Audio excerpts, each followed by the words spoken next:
نوح علیه السلام خپل قوم ته 950 کاله تبلیغ وکړ. 950 کاله تبلیغ نه وروسته 80 نفر مسلمانان شول. الله جل جلاله نوح علیه السلام ته ویلي چې یو کشته جوړه کا. نوح علیه السلام ورته ویلي چې یا الله زه خو پوهېږم نه کشته کوم ترتیب باندې جوړه کړم.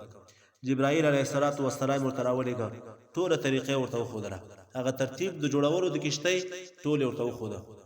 نوح علیه السلام شروع وکړه په کشتۍ جوړولو باندې.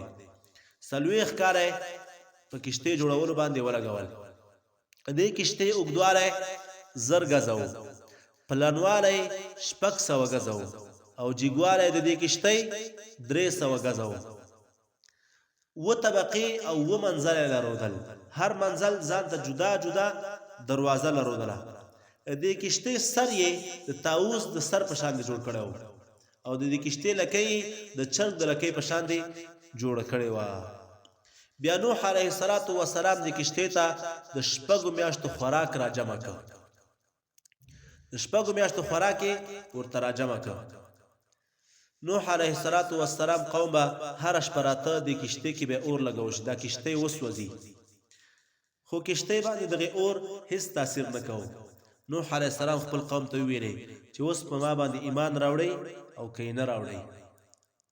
دوی ورته وایي چې دا ستا سحر او دا ستا جادو ده، موږ تا باندې ایمان نه راوړو.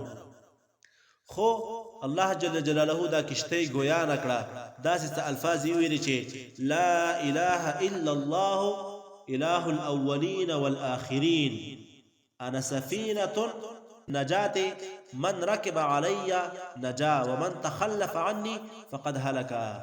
نشته د لایق د عبادت مگر الله جل جلاله دی، او دغه الله جل جلاله دا اله دی او معبود دی د اولینو او د اخرینو. زه یو کشتۍ د نجات یم، څوک چې زما طرف ته راغی هغې نجات ومونده، او څوک چې زما څخه وروسته شو هغه هلاک شو، هغه سړی هلاک شو. نوح علیه السلام آواز وکړه ټولو مخلوقاتو ته. الله جل جلاله د نوح علیه السلام آواز ټول مخلوقاتو ته ورسوه. هغه کوم حیوانات چې په ځمکه باندې ګرځېدل ټول راټول شول. د هر حیوان نه ماده او نر یې راجیګ که او دې کشتۍ ته پورته کړ.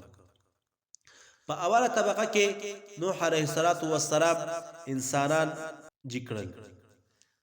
دغه انسانان چې و د 80 نفر ول چې په نوح علیه السلام ایمان راوړی و. دوی سره یو تابوت و، په دغه تابوت کې حجر الاسود او مقام ابراهیم و،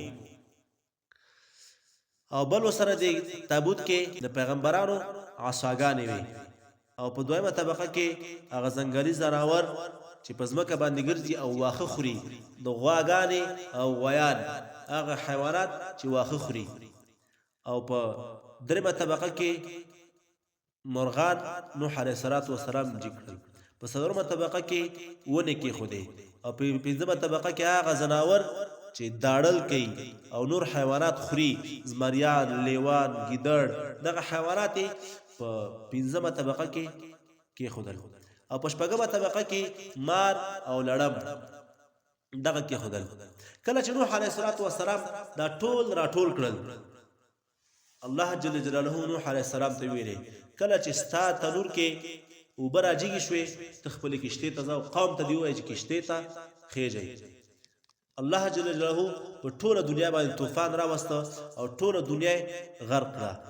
دغه کشتۍ 6 میاشتې د اوبو په سر باندې ګرځېدله.